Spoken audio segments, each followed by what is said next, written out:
You think the 1967 pony car war was just Camaro versus Mustang? Think again.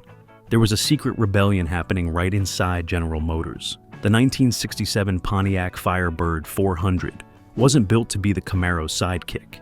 It was built to be its superior. While Chevy followed the script, Pontiac, led by the legendary John Z. DeLorean, tore it up. They took the shared F-body platform and engineered an ambush. This car was packed with sophisticated tech, hidden power, and clever engineering that made the Camaro look basic. This wasn't a clone.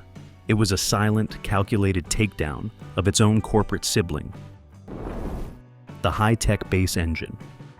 When you think base model pony car in 1967, you probably picture a simple, sluggish, six-cylinder engine.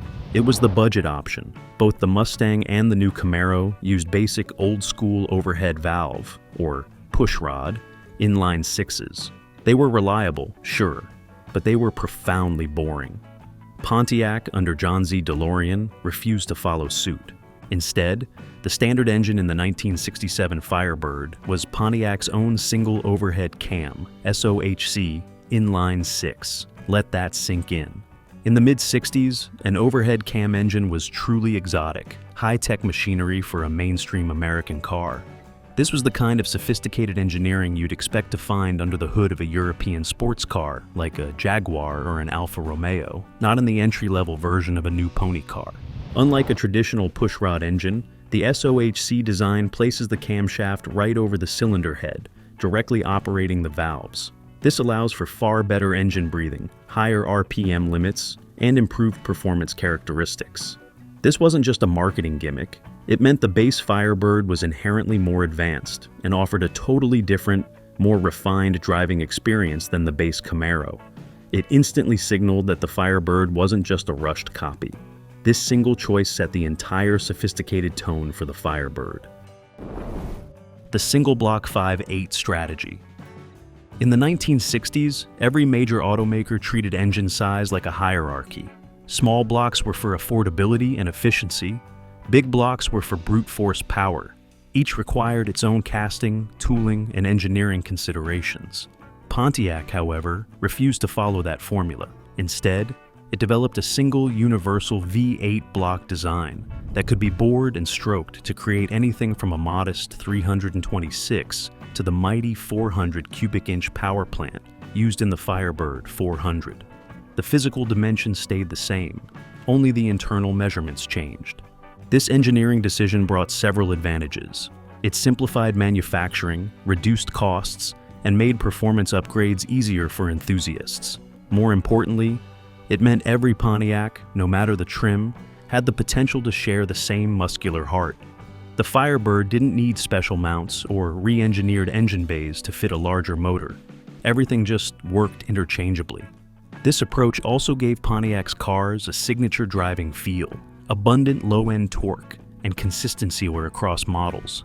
In a company often seen as General Motors' performance rebel, the single-block strategy perfectly reflected Pontiac's philosophy. One platform, endless potential. The GTO's engine. The top dog of the 1967 lineup was the Firebird 400, Pontiac's direct challenger to Chevrolet's mighty Camaro SS 396. It even looked the part, distinguished by its aggressive dual-scooped hood. To give it the firepower it needed, Pontiac dipped into its own parts bin and grabbed the best engine it had, the 400 cubic inch V8 straight out of the legendary GTO. Logically, this should have created a lighter, faster car with the same horsepower as the GTO, which was rated at 350 horsepower. But when the Firebird 400 launched, the official spec sheet listed its power at only 325 horsepower. This wasn't because of a major internal engine difference. It was a deliberate, almost comical handicap. To protect the GTO's reputation as the division's performance king, Pontiac engineers installed a small tab on the carburetor linkage.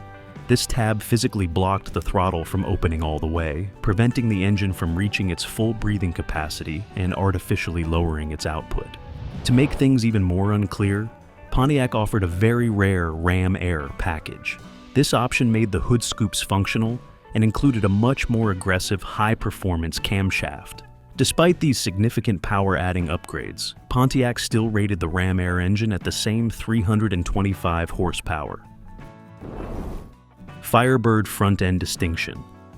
The 1967 Firebird, while sharing the F-body platform with the Chevrolet Camaro, showcased a front end that was completely unique and non-interchangeable with its corporate sibling.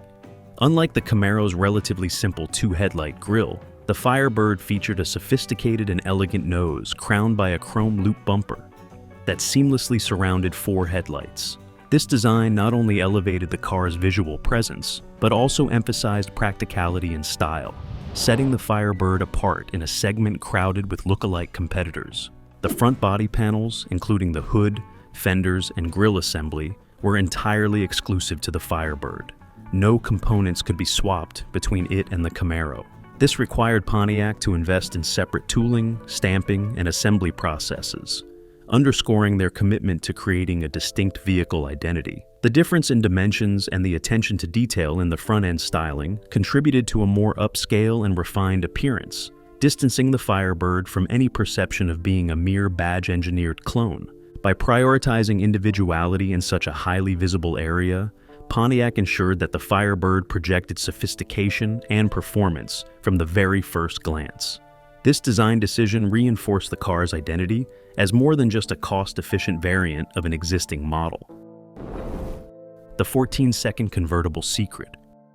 In the muscle car wars, talk is cheap, and manufacturer horsepower ratings were often pure fantasy. The ultimate proof of a car's potential was its quarter-mile time, published by respected magazines like Car and Driver. For the new Firebird 400 to be taken seriously against the Camaro SS 396 and the big block Mustangs, it had to put up serious numbers.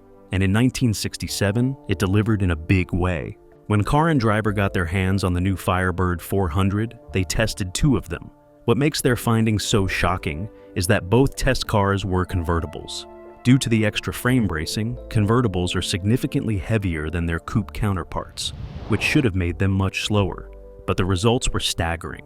The magazine recorded 60-mile-per-hour times of 5.5 and 5.8 seconds. Phenomenal acceleration for the era. Then came the quarter mile. The heavier Firebird 400 convertibles laid down runs of 14.4 seconds at 100 miles per hour, and an even more impressive 14.0 seconds flat at 104 miles per hour. A 14 flat time placed the Firebird squarely in the elite tier of 1967 performance cars. This road test provided undeniable proof that the Firebird 400, even in its heaviest form, was an absolute beast and a legitimate threat on the street. The $63 performance upgrade. When configuring a high-performance machine like the Firebird 400, stopping power is just as important as horsepower. In the mid-1960s, standard drum brakes were notoriously prone to fading under heavy use, making high-performance driving a risky proposition. The advanced solution was front disc brakes, a technology still considered relatively new and often costly for mass-market cars. The Firebird 400, of course, offered them as an option. The truly mind-boggling part is the price. The option for front disc brakes cost just $63.19. To put that figure into perspective, let's look at other common add-ons from that same year. Air conditioning was a massive $355.98, nearly 6 times the price of the brake upgrade. Even a relatively simple comfort option like power windows cost $100.05, significantly more than this crucial safety and performance feature. Power steering was also more expensive at $94.97. This pricing strategy is astonishing. It meant that one of the most important components for making the Firebird 400 a true performance-handling car was accessible to almost any buyer. By pricing this essential technology so low, Pontiac ensured that the Firebird could be affordably equipped to handle the power of its V8, enhancing its appeal as a balanced and capable competitor right out of the box. Firebird's extensive color palette. The 1967 Pontiac Firebird offered buyers an impressive selection of 15 exterior paint colors, ranging from classic shades like Starlight Black and Regimental Red to more unique options such as Plum Mist, Signet Gold, and Silver Glaze. Each color came with a specific code, making it easier for buyers and dealerships to identify and order the exact finish desired. The diversity of hues went beyond simple primary colors, allowing owners to express individuality and style in a way that few competitors in the pony car segment matched. Shades like plum mist evoke a sense of elegance and depth, while names such as Marina Turquoise and Montego Cream suggest a more refined and sophisticated aesthetic. By providing these varied options, Pontiac positioned the Firebird as more than just a performance car. It was a statement vehicle for drivers seeking both style and personalization. This approach aligned the Firebird with slightly more upscale competitors, giving buyers the ability to stand out on the road and reflect their personality through color choice. The availability of such a broad palette also meant that the Firebird could appeal to a wider demographic, from traditional muscle car enthusiasts to buyers looking for a fashionable, distinctive coupe or convertible.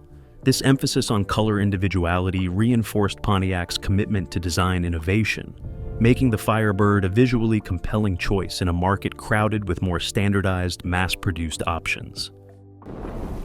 Pontiac's third-place sales giant. When we talk about the Firebird's 1967 debut, it's easy to get tunnel vision on the direct rivalry with the Camaro and Mustang. But to understand the Firebird's real role, we need to look at the bigger picture, the massive American sales race. Pontiac was already a certified giant within General Motors, and the launch of an all-new car was intended to boost its divisional performance.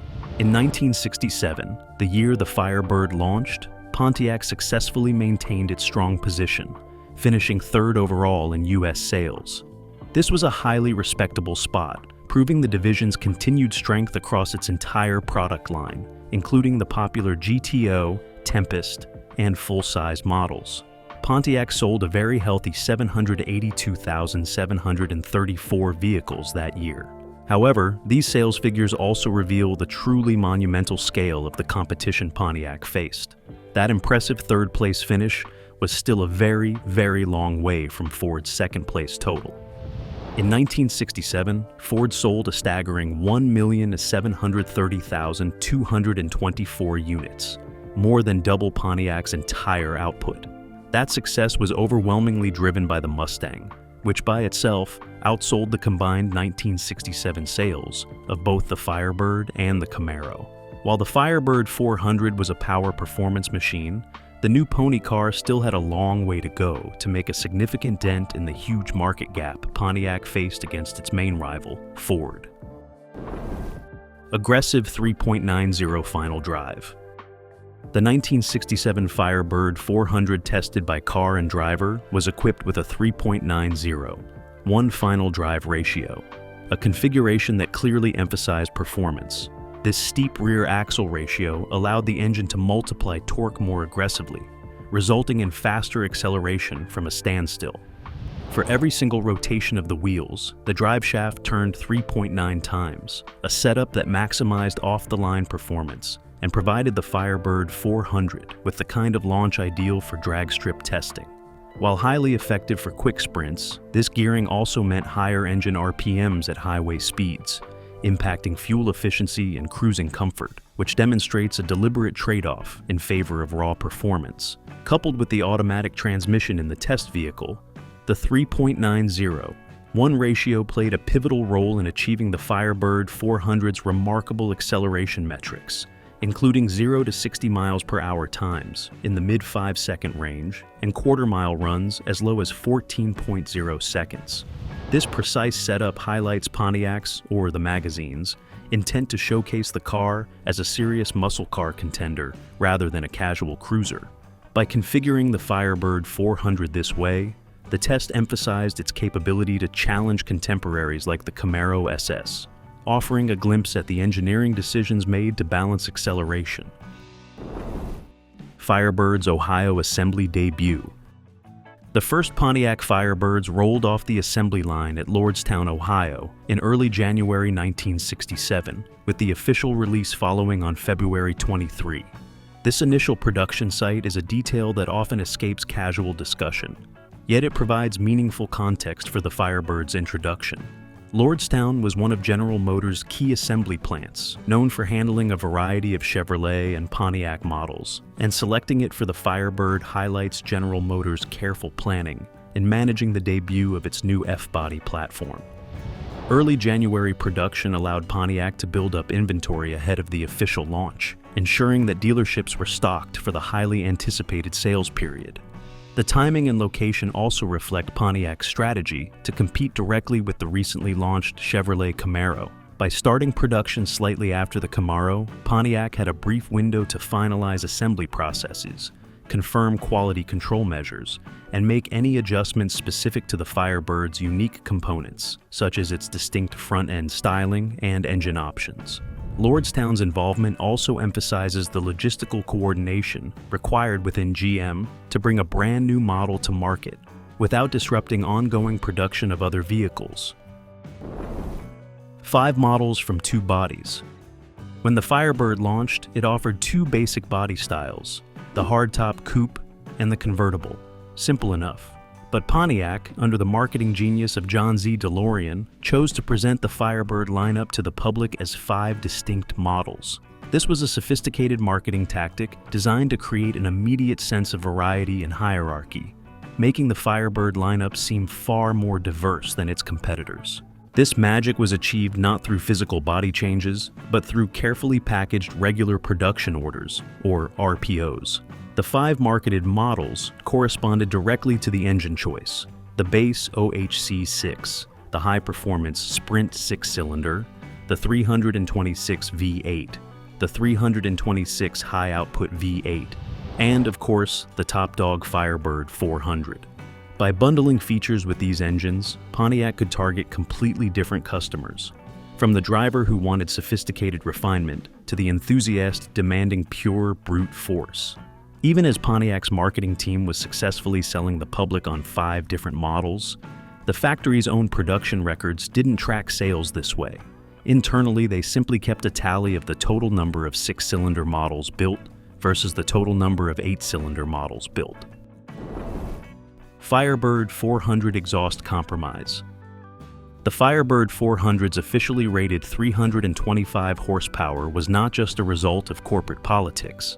It also reflected a practical engineering compromise dictated by the car's F-body architecture. While the engine was largely identical to the high-output 360 horsepower GTO 400, the Firebird's smaller engine bay imposed physical constraints that directly affected performance. Specifically, the design required the use of restrictive exhaust manifolds, which limited the engine's ability to expel spent gases efficiently. In internal combustion engines, optimal exhaust flow is crucial for maximizing horsepower, so any restriction inevitably reduces power output. This combination of mechanical necessity and corporate decision-making illustrates how design and business considerations intersected in the Firebird's development. The smaller F-body chassis, shared with the Camaro, dictated component packaging that engineers could not simply ignore. Even with the same block, carburetor, and internal components as the GTO's high-output engine, the Firebird's exhaust compromise resulted in a lower official rating. This technical limitation offered a legitimate explanation for the discrepancy between the Firebird 400 and its GTO counterpart, beyond the more commonly cited marketing-related carburetor tab. The outcome was a powerful yet slightly restrained muscle car engine that still offered impressive performance for the Firebird 400. The Smart Power Flex Fan. When you ordered the Firebird 400 package, you expected the big-ticket items. It came with the 400 V8, of course, plus heavy-duty sports suspension, dual exhausts, chrome engine dress-up parts, and those iconic dual-scoop hood emblems. But buried in the official list of package components is one particularly obscure and sophisticated piece of engineering: the PowerFlex variable pitch cooling fan. In the 1960s, most high-performance cars used a simple, rigid fan bolted directly to the engine's water pump. This fan spun at the same speed as the engine, and at high RPMs, like on the highway or during a quarter-mile run, it was spinning incredibly fast, even when it wasn't needed. This created a massive amount of parasitic drag, robbing the engine of valuable horsepower. The PowerFlex fan was Pontiac's clever solution. It was a smart fan, designed to reduce that drag, Whether through a fluid clutch or by actually changing the angle, pitch, of its blades, it could essentially freewheel or reduce its load on the engine when maximum cooling wasn't required. By saving the horsepower that would have been wasted just turning a dumb fan, it freed up more of the 400's power to be sent to the rear wheels. The Ram Air camshaft. The Firebird 400 Ram Air option represented the top-tier performance upgrade for 1967, and at the heart of this package was a highly specialized camshaft. This camshaft was designed to optimize the engine's breathing at high RPMs, allowing the 400 cubic inch V8 to make the most power possible. With an intake and exhaust lift of 0.413 inches and a valve overlap of 76 degrees, the cam timing pushed airflow efficiency to its limits, letting the engine achieve peak horsepower at 5,200 revolutions per minute. This was a significant increase over the standard 400 engine, showing that the Ram Air was built for speed rather than everyday drivability. The aggressive camshaft profile meant the Ram Air engine had a strong, responsive character at higher speeds, but it also produced a rougher idle and lower power at low RPMs. This trade-off highlighted Pontiac's focus on uncompromised performance for enthusiasts who prioritized track-ready acceleration over smooth street manners. The camshaft was paired with other upgrades, including the Ram Air hood scoops and optimized intake path, creating a package that extracted maximum potential from the engine. The inclusion of this specialized camshaft illustrates the depth of Pontiac's performance thinking and shows just how far the company went to create a true high-performance pony car. The Firebird's darker name. The name Firebird is iconic. It perfectly evokes a sense of speed, American mythology, and graceful power. It seems like the only name this car could have ever had. But the truth is, the 1967 Firebird was a last-minute runner-up, and the car's original identity was far darker and more aggressive. Right up until its debut, the car was slated to be called the Pontiac Banshee. This name was rooted in an earlier high-performance John Z. DeLorean concept car, and certainly fit Pontiac's muscular image. However, as the launch approached, General Motors management got nervous about that name's actual meaning. Banshee is a mystical creature from Irish mythology, was not exactly a positive symbol. The Banshee was a female spirit whose wailing, mournful cry was said to herald or symbolize impending death. This morbid association was deemed completely inappropriate and too aggressive for a mainstream car, aimed at the youth market.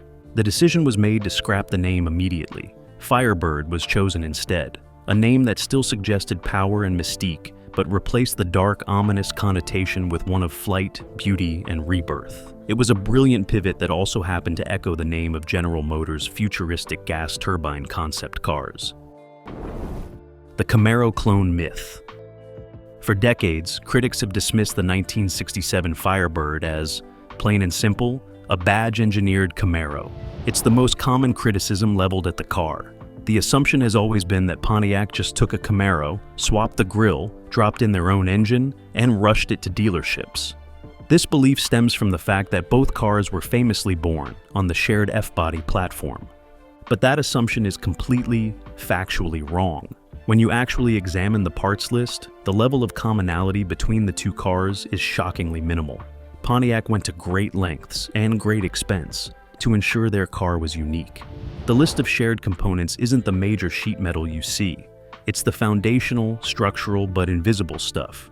The glass, the floor pan, the inner rocker panels, the firewall, and only some of the chassis bracing.